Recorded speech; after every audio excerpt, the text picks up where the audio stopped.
Welcome to the Barely Living Dread Girls podcast, where we like to get high and talk about horror movies. I'm Casey. And I'm Jess. And this week we are going to be talking about a movie that I know both of us love. Has, I think, become a cult classic among the genre. Mm-hmm. Yeah. And it turns 10 years old. Yes! This year. I feel old. So we're talking about It Follows. It Follows, yes. Released in 2014. It got a lot of bad backlash when it first came out, I remember. But, yeah, since then, people have really kind of come around to it. It's just so crazy to me that it ever received all that backlash. Because I saw it, and at this point, 2014, I was about 20 myself. Yeah. And I thought it was fucking terrifying. Yeah. I thought it was I didn't necessarily know as much as I do about horror now. Like, I loved horror. I always have. But, like, looking at it now, I can see it and appreciate it more for, like, the way it was shot and the mood and the weird time situation. Like, I can appreciate all those things now. But even back then, when I didn't have all those appreciations, I was like, this is a scary fucking movie. Still scary. Yeah, I remember. Fucking creepy. I remember I avoided watching it for a long time because all I heard is, it's a haunted STD movie. It's stupid. It's not scary. It doesn't make any sense. Blah, blah, blah. And I was like, oh, okay. But exactly, those are the people that didn't get it. And I fell in love with this movie. I think it is just so eerie and just so surreal.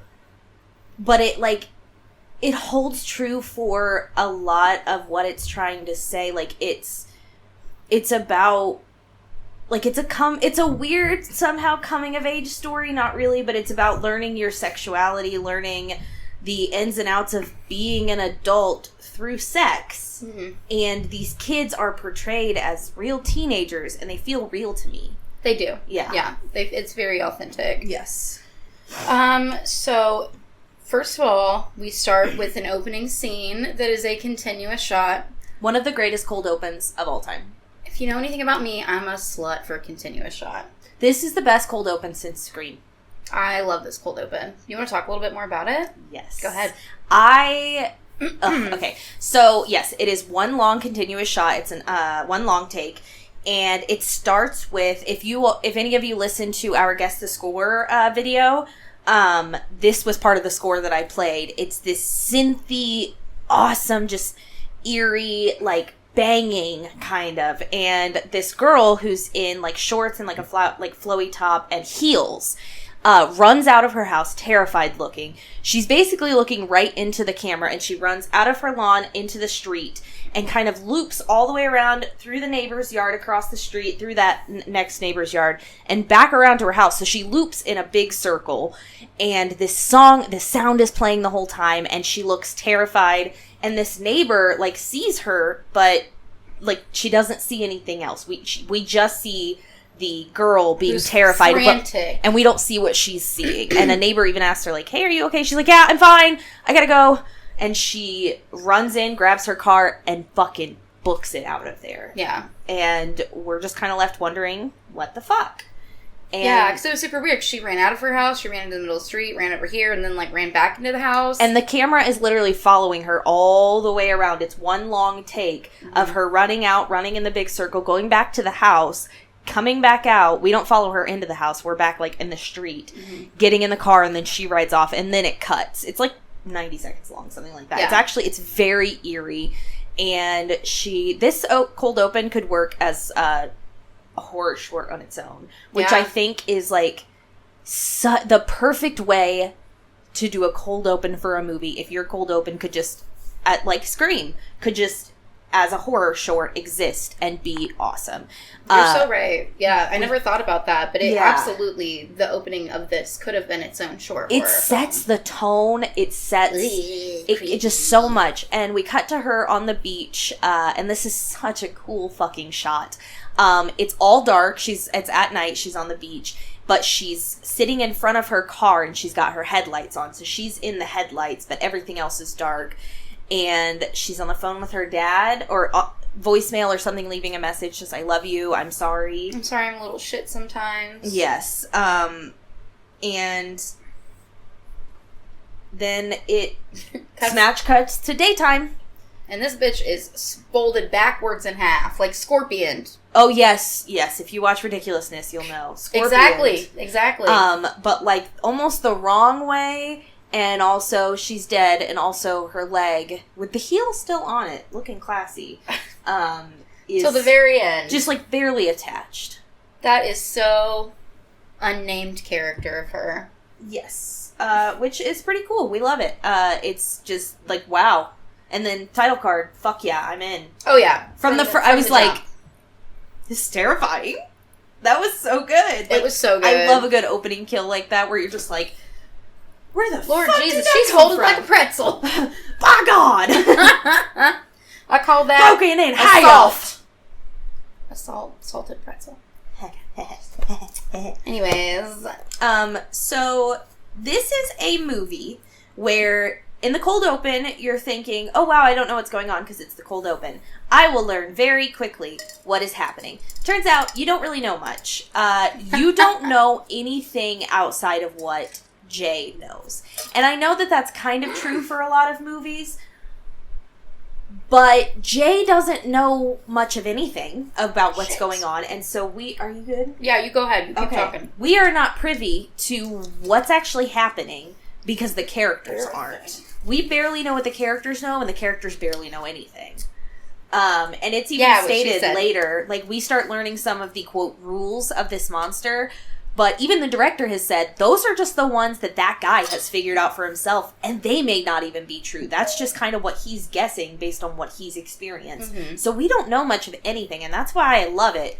There is a sequel set to come out in the next couple of years. They follow. I'm hoping it comes out this year, but it's one of those movies, it's like, yeah, if it gets a sequel, great, because I love the story, but it also, I kind of wish it would never get a sequel. I agree. Because it's a perfect standalone. I don't want to know anymore. I don't want to go in depth about this monster. I don't want to know anything about it. I think it's scarier not knowing anything. I agree. But I will say, if they are going to make a sequel, I would prefer they do it as a 10-year anniversary. Yes. So I would prefer it to come out this year. Yeah. 11 years? Why are we even still doing it? You know? Which it just seems... 10-year rule. Yeah, it seems silly to me. But another thing that's left really ambiguous in this movie is what fucking year is it? It's left ambiguous on purpose. There's modern cars, but there's old TVs. There's old cars. Like, she has a TV on top, a big fucking box TV on top of a bigger box TV. The in fashion her room. is all over the place. The fashion, the shell that the girl reads from. That doesn't exist. The shell. You used to call me on my shelf. That guy that picks her up, I can't remember his name right now, but our main guy that, assaults her, essentially. He has a car that looks like a 70s, 80s style car that looks brand new. And not even the time period, but the time of year is also left very ambiguous. When we open up to Jay, she's in her pool. The next day, she's wearing a coat and boots on her way to school. Another day, she's wearing a skirt. Like, the weather is just as ambiguous. You don't know what is going on. It is so surreal. And the gray, like, the tonage, it's all very, like, muted colors. There's a lot of weird blue tones and, like unnatural, like, beige and green. It's like the greens aren't green, like, the grass isn't green enough. Mm-hmm. And, like, it feels like it's, like being filmed on, like, an old... Not, like, the quality, but, like, the effect of it feels like an old film camera. Right. Kind of, where it's just, like... It's got that kind of, like, gradient to it. Yeah, those muted tones. Yeah, which I think is so fucking cool. And it really helps with the dread of the whole thing, because the whole movie has how it's been here all fucking January, where it's just... kind of gray, and there's no, like, bright sunshine, happy day. Like, the beach scene later on, we get a little bit of sunshine. Right. But the most part, the movie is not, like, the daytime is still very gloom and doom, and it's, like, it just really adds on to the overlaying like, effect paranoid of... feeling, or just, like, claustrophobic feeling, kind of boxed in. Yes. Because you don't have that open sky feeling. Mm-hmm. But, yeah, just all Hugh. over, man. Hugh's his name. Yes. His fake pseudonym. name. Yeah, pseudonym. So, yeah, we are 100% in Jay's shoes for this entire thing. Which, again, because we don't have that omniscient view that a lot of times you have as the audience of a movie, it helps fuel that paranoia that she feels throughout the whole movie.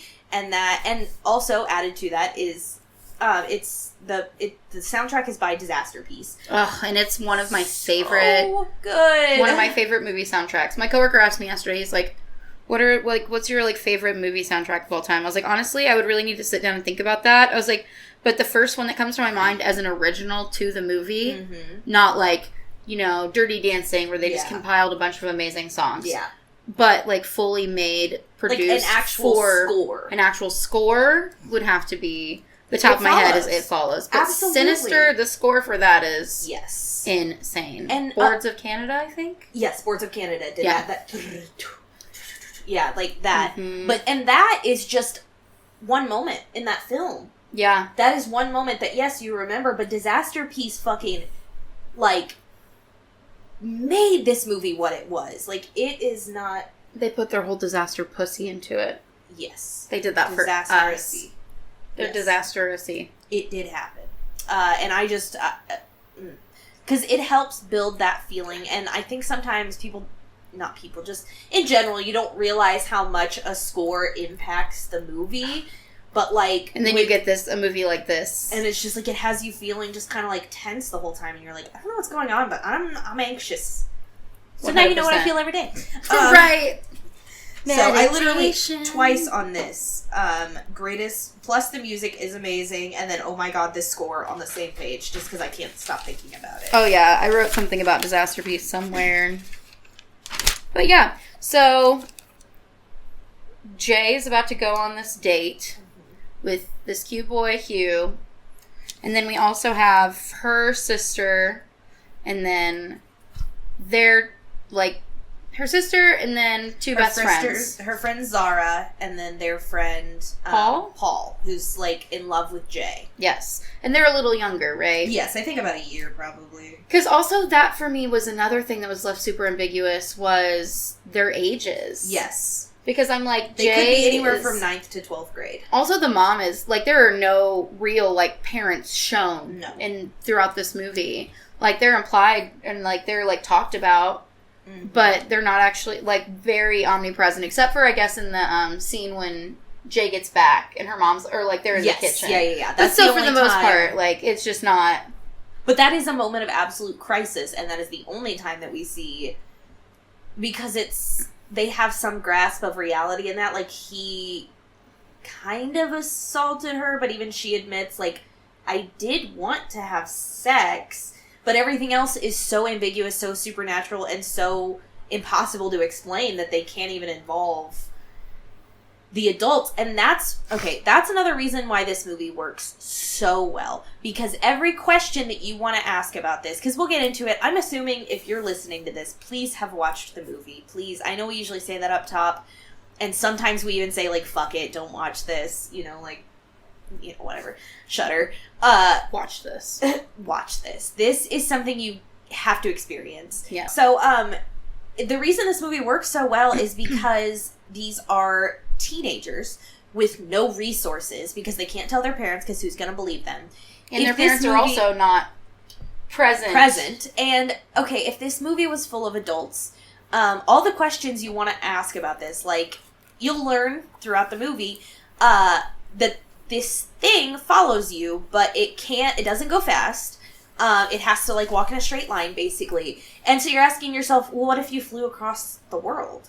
Well, that's not really an option for these characters, so they have to deal with it in this way. They only have limited resources to be able to run from this, which is what I think makes it a more interesting story than if it happened to someone else that does have the ability oh, fuck, I'll just get in a plane and fly to wherever, and then when it finally walks across the ocean or whatever it does and finds me, I'll just fly back. You know what I mean? Right.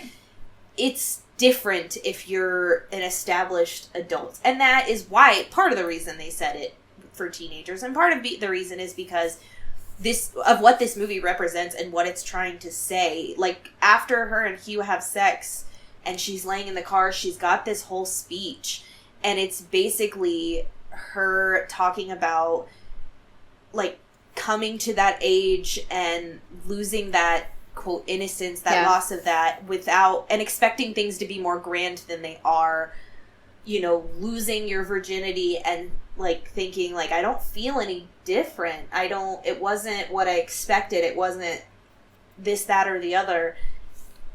It's the feeling of wanting to be an adult when you're younger and the grandiosity of it all, and then being an adult and it just being not what you expected, and more complicated and sad and dark than you think it's going to be. Yeah. And that's kind of what it represents to me. Yes, it's also a metaphor for an STD, I think, on the surface level.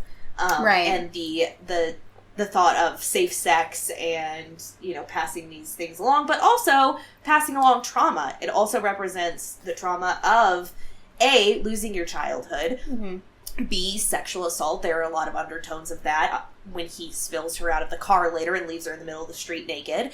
But it does represent that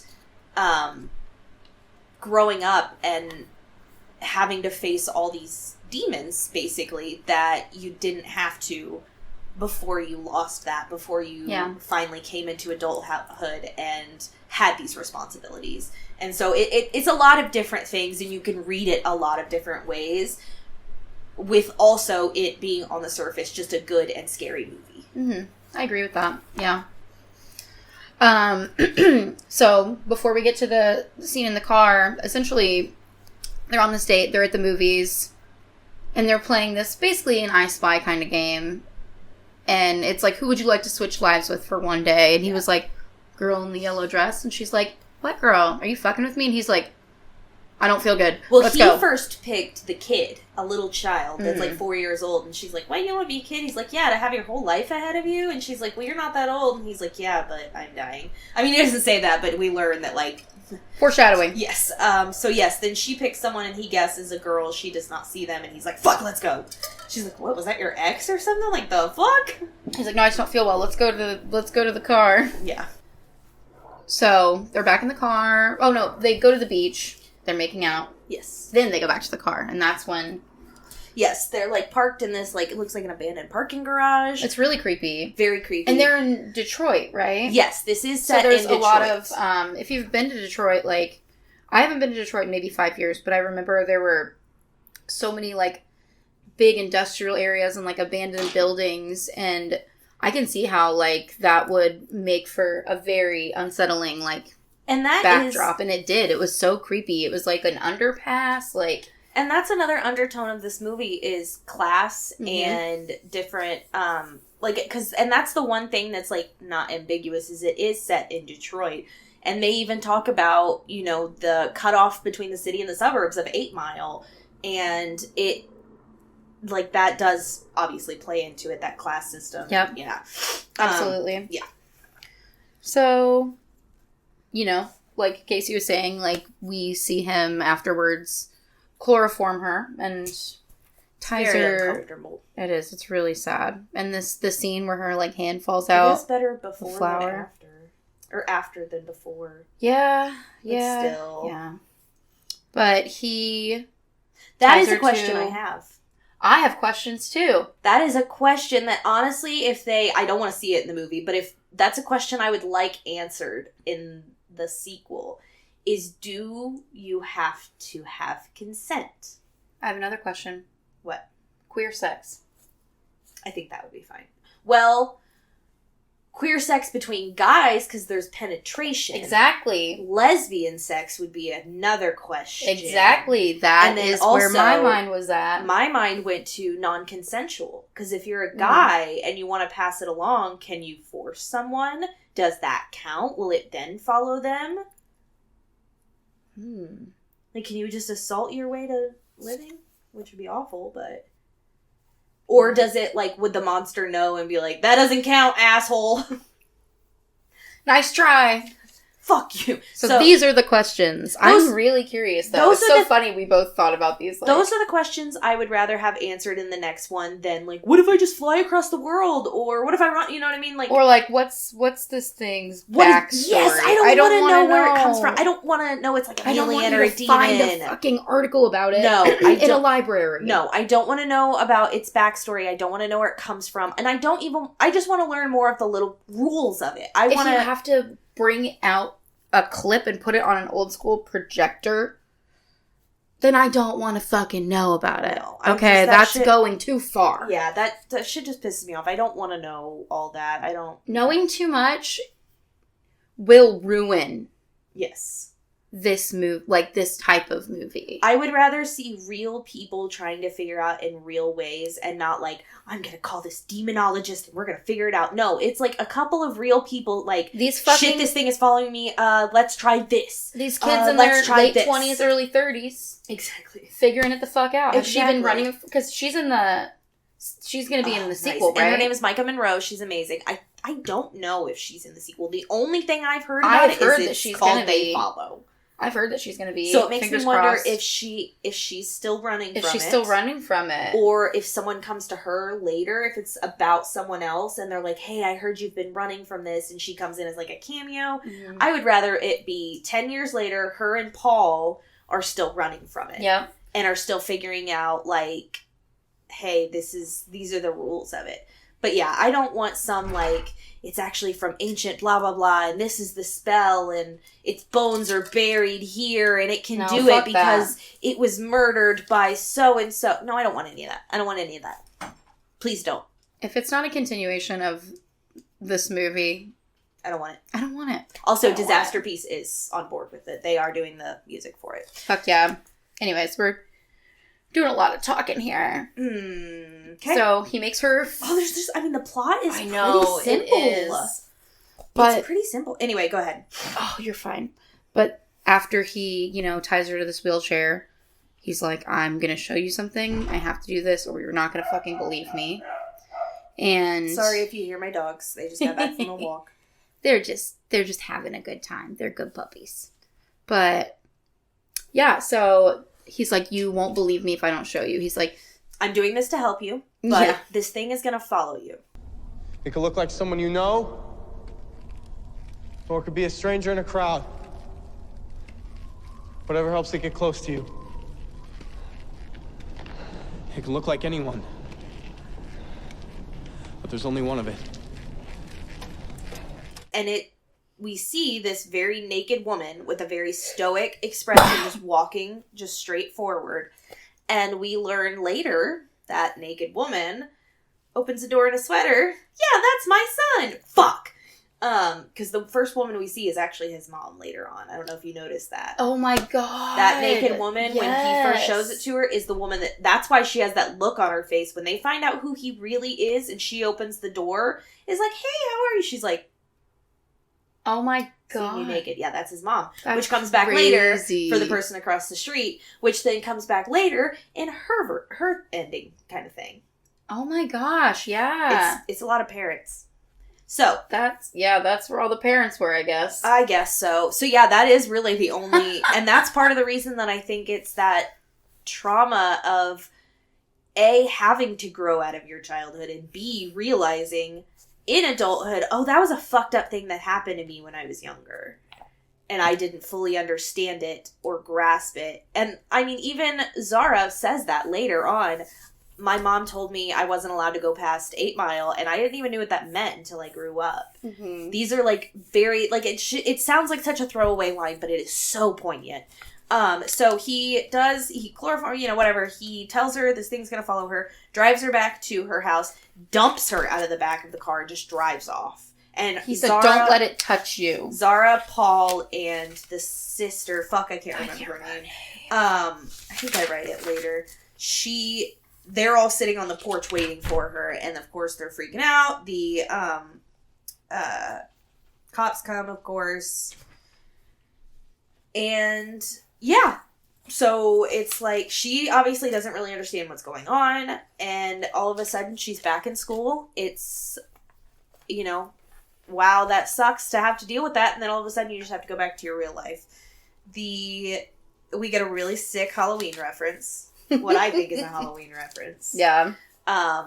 Because she's sitting in class and she looks out the window and there is an elderly woman in like a muumuu, like a nightgown kind of thing, just walking straight toward the window. And it's like a distance away and we see it walking toward her. And she like looks and looks back and it keeps walking. And so she freaks out and leaves. Well, isn't that where... She walks into the hallway. And those girls? Yes. So, yeah. She leaves the class. So she leaves the class and then she sees the old lady walking towards her in the hallway. And there are these two girls having a conversation. The old lady walks between them. And she's like, hello. And the girl was like, hi. So, yeah, the girl... So, the old woman would have been between the two girls and Jay. And they look straight... Like, they don't see anything else. They just look at Jay and they're like, hi. So... And Jay runs. Yeah, got the Micah Monroe's scary-faced acting is so good. She looks terrifying in these scenes. This movie also has one of my favorite jump scares of all time. One of my all-time favorite jump scares. Oh my god. The tall guy. The tall guy. Oh, I love the quote, too. It's slow, but it isn't dumb. Yes, it's slow, but it's not dumb. Yeah. Yes. And yeah, so those are the rules that he has figured out for himself. It walks in a straight line, basically. It's slow, but it's not dumb. You cannot let it touch you. It can look like anything. And it will follow you until you sleep with someone else and pass it on. But if that person then dies, then you're next up on the list. Yep. Okay, that's literally the only thing we know about it. So we get to a point where they're all just hanging out, watching the small TV on top of the big TV, reading the shell phone. And then, and like some of the furniture looks old and 70s-ish, but then some of it looks like new and... Yeah, we see the mom passed out with their shoes on in the bed. Yeah, but then later... So Paul is staying over because it's like to help them feel more comfortable. He's staying on the couch. Yes. Micah Monroe, but Jay can't sleep, so she's sitting with Paul on the couch. And I love the very quiet scenes between her and Paul. Me too. That like very awkward sexual tension of teenagers where they're both not really sure. And I think Jay... Obviously... Paul is obsessed with Jay. Like, he's got he's in love with Jay. But I do think Jay, by the end of the movie, feels the same way. I do too. But you can just... I think she realized, like, this guy would do anything for me. And yeah, and he just looks so awkward. This actor, I can't remember what his name is, but he's great. So yeah, they're sitting downstairs on the couch, and they hear a window shatter. Ugh. So he goes up to get the sister. I need to stop calling her the sister. I don't remember what her... Here. Freaking name is. I can look it up. And even the show that's on the TV that they're watching before the window shatters is like a black and white or old ass something show. And so Paul goes upstairs to get the sister and Jay goes into the kitchen and there is a lady standing there in, kind of a skirt, kind of a shirt, but her tits are out. And she pees on the floor. It's so gross. It's so weird. And then, of course, like, there's just this really cool shot. It's probably the most iconic shot of the movie. Kelly, okay. When Jay, like, it's like a slow-mo shot when Jay finally, when, like, she sees the thing. And it, like, the disaster piece thing picks up. And she, like, backs up and her face gets all scared. And she, like, kind of hits the wall. She's got that sweater on. Mm-hmm. That's, like, the shot they use whenever they're referencing this movie. Is that shot of Jay. It is so iconic. It's so good. Also, another, like, iconic moment that, like, her movements are so good as well. Like, not only, like, her facial acting, but just her physical acting in general. Like, when she is thrown out of the car, her, like, animalistic kind of, like, in the middle of the street. She's like, panicking. It is, yes. She's, like, and you can see all of her ribs. Yes. Like, it is horrifying. Yeah, when she has a moment, and she does a lot, when she's, like, on the floor or something and needs to, like, scramble to get up, she does do very good physical acting. Yeah. Of, like, I have to get the fuck out of here right now. And that's hard to do when you're having to hit very specific beats for a camera. You can't go too fast because the camera's following you. You, like, it's not as easy as it sounds. Yeah, but... And so she runs upstairs after she sees that lady, runs into her sister's bedroom. Zara is also staying over, I think. And Paul and the sister... What was her name? Kelly. Paul and Kelly and Jay are in the room, and she's like, oh my god, there's someone here. And they hear a knock on the door, and Zara's like, hey, it's me. And they open the door, and they're like, see, it's just Zara. And she's, like, rubbing her eyes. She's sleepy. And she, like, starts to walk in the room, and we hear this very loud, like, banging. See? Everything's okay.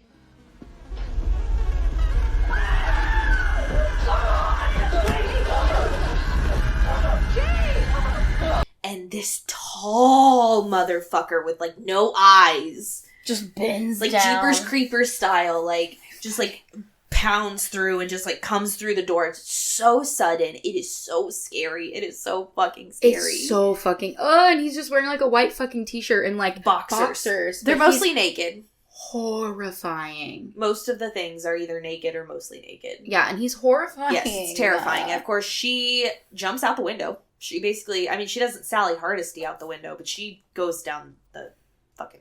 roof and rides her bike to the park where she runs into Greg. Yes, so they all follow her to the park, and yes. I do like the moment where she sees Greg walking towards her, and she's like, do you guys see that?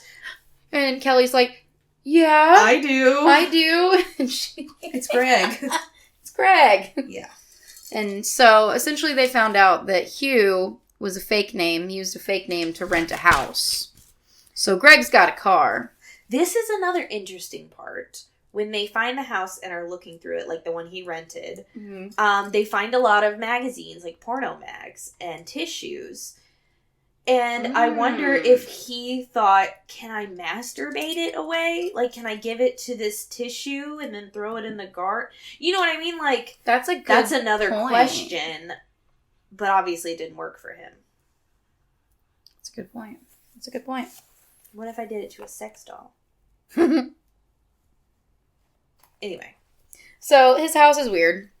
He's got all these, like, noise makers, like, that you, like, walk past, and it, like, they chime or they, like, clash. Anytime a door or window is moved or something, noise will happen so that he knows where the thing is. Yeah. And, he also said earlier one of his rules was don't go anywhere that only has one exit. Yes, very smart. But this house, it literally has, like, a fucking mattress and porno magazines. It's weird. And, like, one picture of him. Yes. And so they figure out who he is through his high school. His real name is Jeff. Mm-hmm. They show up to his real house, and that's when you see his mom, who was that first naked lady. And so he's like, I did this because someone gave it to me, and I was scared, and you need to just pass it along to someone else. And he says it's easier for girls. Again, harking back to those same things I was talking about earlier. I won't. And I repeat, but obviously Micah is struggling with that idea. She doesn't want to just pass it along to someone else and let them deal with it. She's our moral protagonist, clearly. Mm-hmm. And so he tells them all the rules that he knows. And that's when... Is it Greg that lives across the street? Yes. Greg takes them. He's like, hey, I know this cabin thing that we can go to. It's like really secluded. Yeah, and it's nice. It's a nice-ass lake house. Yes, it is very cute. But yeah, so they just try to drive to the lake house, which is pretty far away, to buy some time. This is another one of my favorite scares in the movie. It's very subtle, and because these are one of my favorite kind of scares that's like the kind of thing that's creepy after the fact once you realize what you're seeing. Mm-hmm. So what we see is Paul, Kelly, and Jay sitting in a circle on the beach. And when we're looking at Jay, we see from a distance Zara walking toward her in a white t-shirt, just like walking toward her. And then we cut to Paul, and behind Paul is the lake, and Zara, in a pink inner tube, floats into view. Obviously, we know one of them is not real, and I don't think it's the one in the floaty. So fucking crazy. Yes. So when we pan back to Jay, when we cut back to Jay, Zara is like approaching her, and we know at this point it's not the real Zara. They can't see her. And I do like this moment because we get a view from the other's perspective, because we see her hair like get yanked up in the air, but we don't see anything behind it. Oh, it was so crazy. Yes. And this is a chaotic scene. Oh my god. Is it? Oh, Greg is in the circle too, yeah. Yeah. I think Paul maybe picked up the chair and hit the... Because he gets knocked off to the side. Oh, yeah. He gets, like, hit far. Yeah, so he, like, hit the air with the chair, and it, like, clearly was, like, struck, you know? There was clearly something there, yeah. Yeah, it was And something tossed him, but again, Greg doesn't see a lot of this. And, because I think he got up at one point and walked away, because then when... Paul got scratched, too. Jay, Paul, and Kelly all run to this, like, barn area. And Jay had been practicing shooting with Greg, so she takes the gun that she has and starts shooting. But Greg doesn't see this thing, so basically... He's, like, getting shot at. Yeah, he's like, come on, stop shooting! And she gets a neck shot, and it puts it down for half a second. But it does fight its way in. A very creepy little kid jumps there. Oh my, and he like crawls fucking through. God, fuck that kid. It's very minimal design on all of them that I really like. It's not over the top monster I said, design. fuck that little boy. Fuck that little boy. Well, don't, but no. Don't. Actually, don't. I love also. Sorry. Go ahead. I love also. There are so many scenes in this where just subtly in the background you always see someone walking.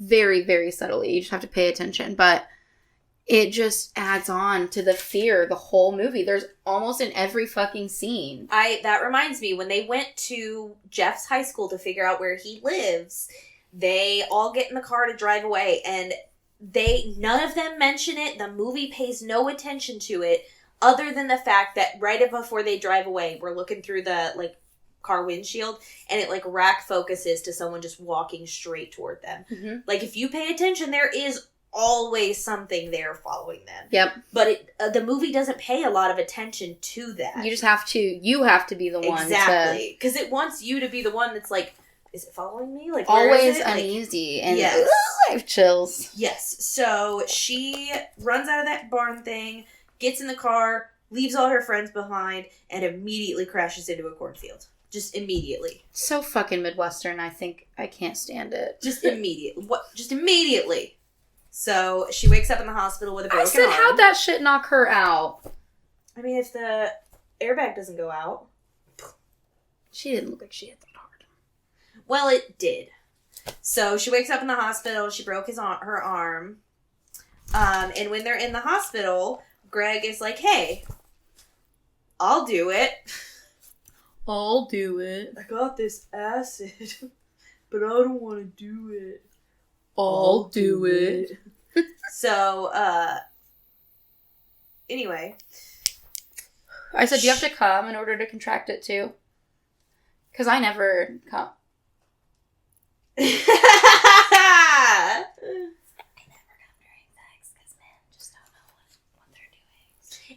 It's different for every woman whether you can externally and internally. Yeah. And I only can with certain people. Yeah, so I mean, like... happy wife, happy life. But yeah, that does make me... Do you have to finish? Does she have to finish? Because she's the one...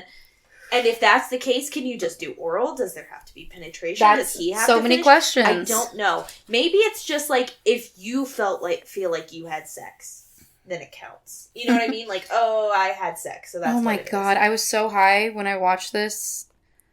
I wrote, fuck me in the ass for Jesus. Jesus, period. Is it a religious sex demon? Literally. Look, fuck me in the ass for Jesus. What's wrong with you? I don't know why I wrote Fuck me in the ass for Jesus. Fuck me in the ass because I love Jesus. I'm sorry, I don't know why I wrote that, but I felt like it needed to be said out loud. So Greg fucks Jay to get the demon away. But then we cut to him, like, on a date with these, like, I see a bunch of smoke in front of the camera. We see him on a date with, like, these girls. And it's, again, very ambiguous. Does he fuck them?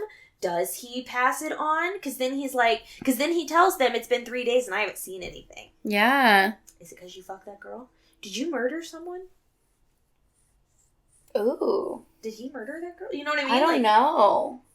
Like, but is that murder? To, like, do that and not tell her and just let her die? Ooh. Because, again, it's ambiguous. It is, like, it goes back to STDs, like, how it is against the law. Yeah. To not, like, you have to disclose, with your sexual partners. You have to disclose, and yeah, that's... Wow. So, that night, after he's like, no, I haven't seen anything for 3 days, Jay is looking out her window, and she sees Greg walking in some jammies. It looks like Greg, anyway. Yeah. And he breaks the window, though, to get in the house. And she's to his own house. She's so like, that's well, that's weird. Yeah. That's a little weird. So she runs across the street, and this is the most fucked up scene in this fucked up movie. It is a little not over the top, because it doesn't bother me to the point where I don't think it should be in the movie, but it bothers me, and I think that was the point of it. It bothers me too. The demon comes into his room or knocks on his door, dressed as his mother, as his naked mother. Yes, she's wearing a robe. Her robe is and open. She's like trying to seduce him. It's so she's like pounding on the door, and Jay's like, "Don't open the door, Greg!" And it looks over at her, and then looks back and just keeps pounding. Oh, so creepy. So Greg opens the door, and he's like, "Mom, what the fuck?" And this thing just pounces on him, and then fucks him to death. Yes. Imagine that's the last thing you ever see. That's horrifying. Poor Greg. Poor Greg. Oh. Greg may have it worse than anyone at that point. Honestly. So, obviously Jay runs away. And then they eventually, she runs away in her car, sleeps on the hood of her car, finds herself at a random lake, takes off her pants and her shirt, like, so she's in panties and a tank top, because she sees a group of boys on a raft out in the middle of the lake. Yeah. Again, it's left ambiguous. Does she fuck them? Based on the fact that she's crying on her way home and wet, yes, I think she did. But you don't know that. It's not, like, it doesn't show you that she gets there. It just shows you barely getting into the water, and then it cuts to her wet in the car. Yeah. It's like, yeah, she probably did. Yeah. But, and she's sad at this point because she feels bad about that. And Paul is like, hey, let me help you, baby girl. And she's like, no, I don't want to do that because I feel bad. It's like, well, you had sex with Greg. Well, Greg and I hooked up in high school. Yeah, it was different because we had already had sex once before. And so then, okay, this scene, that's one of our final scenes, basically. Yeah, this is pretty much the ending. It's our climax. This is what keeps this movie, for me, from being a perfect movie. Which scene? The pool scene. Oh, I forgot. I was like, there's that naked dude that was on the house. You remember that? That was so creepy. Naked guy on the roof is terrifying. Yeah. Very Hereditary vibes. Yeah. So they have a plan, and I cannot, for the life of me, fathom what it actually is. That's what keeps this, like, I get that they're teenagers, but up to this point, they've been fairly smart about things. Can you explain what their plan is? They set up a bunch of electronics around the pool, plugged in, and I think what they, in their minds, are going to do is lure it into the pool and yank Jay out just in time before they somehow manage to kick all the electronics in the pool at the same time and shock it to death. Questions. How do you accomplish that? How do you know it will get in the pool? How do you know it can't swim super fast? How do you know Jay's going to get out in time? How are you going to get all those electronics into the pool at one time? And how do you know it can be electrocuted? You've already shot it in the neck. Hey, Casey. What other options do they have? I don't know. This girl's about to die. They need to figure it out. Yeah, I admire their tenacity. I was like, guys, this doesn't seem... Because as soon as I saw it, I was like... What would you do? So the ghost is going to throw electricity into the pool. Not that. Not that. Keep running till I found out a better plan. Just not that. Anyway, they do that. So the thing shows up, and... The camera angle in the pool room is so creepy. It is very creepy. We find out that the guy she's seeing... Because Kelly asks, she's like, what do you see? And she says, I don't want to say. It turns out it's their dad that had died recently. Which is another undertone of this movie. There's a lot going on in this movie. It makes sense. Then it gives you, like... doesn't make sense that her mom is, like, not present, but, like, it gives you maybe an understanding of, like, how the grieving process has affected her. Yes, absolutely. And, maybe made her fall deeper into an addiction and spiral or something like that. Right. Yeah, so, absolutely. I think it's so fucked up, but it's so what I like... assumed was going to happen happens, and the ghosty thing starts throwing the electronics into the pool. It doesn't work, luckily. Like, nothing gets electrocuted, thank God. But she is in the pool, and he's fucking pelting her with TVs. That's the thing. Once the electronics don't work, he just starts throwing box TVs at her. Oh my God. Like, he was fucking... That would be so hard to stay afloat. Like, I would probably just drown. Yeah, and you're gonna... If you get hit and pass out, you're gonna drown. So 100%. Paul and Kelly and them are trying to figure out where the thing is, because they still have a gun. She's, like, pointing to where it is. They do a very smart thing where they throw a sheet over it. So you can see its form. Very smart. And they accidentally shot Yara, too. Yes, he shot Yara in the leg. Poor Yara. So, Poor Yara.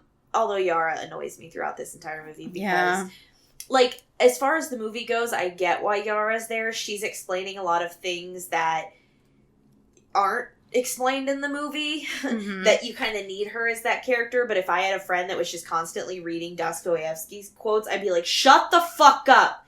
Shut up. I don't care. You're not saying anything. You're just reading Dostoevsky, and I know you don't care. You don't know who that is. Shut up. So, anyway... sorry, I went off on a Zara tangent. Anyway, they throw the blanket over him, and they get a headshot off on it.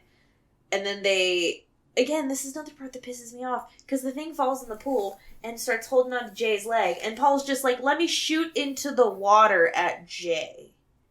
That was stupid. But he doesn't shoot her, he shoots it in the head again. And somehow they think that... I think they've realized, like, that's not going to work, but it's like, well, we're just going to get out of here. We got to get Zara some help. She's shot in the leg. And Jay's been hit with TVs and an iron.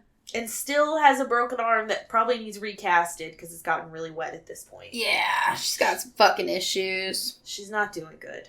But poor we see the pool fill with blood, which is really cool. It's a very cool shot. And just as which kind of makes you wonder, like, did it work? No, probably not, but did it?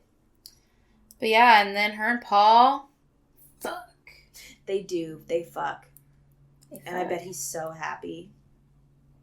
So that happens, and then we're in the hospital with Yara, or that might be right before that. She reads another Dostoevsky quote. Before they go to the hospital, Paul is out looking for a lady of the night. Yes. I was like, again elusive. Did he have sex with a prostitute? We don't know. That would be... I didn't even think about, like, genius, because it's like, they are going to have sex with somebody else. And then they probably are going to have sex with somebody else, too. So, I don't know. The whole passing it along. Who knows? But then how many of them are going to die? I don't know. It's like, it might give you that part more I time. didn't think that, yeah. It'll give you more time. Exactly. That's what I'm thinking. Yeah, exactly. I'm selfishly thinking about. Totally fair. Sex work is real work. I'm just... Please have sex with as many people as you'd like, because it'll give me more time, actually. Yes. I prefer if you do that. Please pass it on. Oh, but yeah, then we're back with Yara at the hospital. Yeah, anyway, her and Paul fuck, basically. I literally wrote, I would hate being Yara's friend. And then, after they have sex, all this stuff, our last shot of the movie is Jay and Paul holding hands walking down the street. And in the very far distance, there's someone walking toward them. Is it the thing? I don't know. Probably. Did they get rid of it? Did they pass it on? Is it coming back for them? These are questions that I love that I don't have answered. I love that I don't have answers to so many questions. Absolutely. In the perfect way. And not like when you're left in a movie, you're like, what the fuck was that? What was this part? What was this part? It's like, oh wow, they just gave you the little bits to make it interesting enough, but not give you everything to where they reveal everything. And you're still left wondering, like, what is that thing? But I don't want to know. Yeah, no, I loved the ending. I loved pretty much everything about this movie. Every rewatch, I get something new out of it. Yes. So it has great rewatchability. Yes, absolutely. Every person that I've recommended this movie to that hasn't seen it has had nothing but nice things to say. Yeah. So I'm really hoping if you guys haven't seen this movie, you fucking do. Yes, please do. It is just, even if you watched this episode and hadn't seen it, like, it's something you can still experience knowing what we've said so far. Like, it just, the music and the tone and the feeling. It's eerie. Yes, you can't, we can say all we want about it, but it's not gonna, you're not gonna fully understand until you feel what that movie wants you to feel. Yeah, absolutely. Scary stuff, man. Yeah. Very excited for They Follow. It should be coming out this year. Gonna be a lot of fucking awesome horror movies coming out this year. Lots of good horror. We were talking about it. I showed Casey the trailer for Longlegs. Yes. So fucking stoked because it has, what'd you say her name was? The main character from this? Micah Monroe. Micah Monroe. It has Mike Monroe in it. Yes. And also Nicolas Cage, who, I mean, are we all on team Nick Cage as a horror icon? Yes. Okay, cool. After Mandy, yes, but then he made like 3 or 4 others. Color Out Space. Willy's Wonderland. He was in Renfield. Pig, which was kind of, yeah, he's literally Dracula. Like, I love him. And Longlegs looks fucking creepy. Yes, I'm very excited for Abigail coming out this year. Of a violent nature. Lisa Frankenstein. Jeff and I saw Out of Darkness the other day. Highly recommended. I think it's coming out next weekend. We got an early screening. So fucking good. It was just awesome. Lots of good stuff coming out this year. If there's anything coming out this year you really want us to cover, I will probably say, I'll go ahead and say we'll probably cover Abigail when it comes out, just because I'm really stoked for it. I definitely want to cover Longlegs. Yes, but any movies, really, that you want to cover, of course, you can always email us. That is barelylivingdreadful@gmail.com. I am probably going to delete the Twitter, because I hate Twitter. I do, too. It's not Twitter anymore anyway, it's X, so we're probably going to get rid of that. Yeah. So just follow, like and subscribe to the YouTube, of course. You can email us where I just said.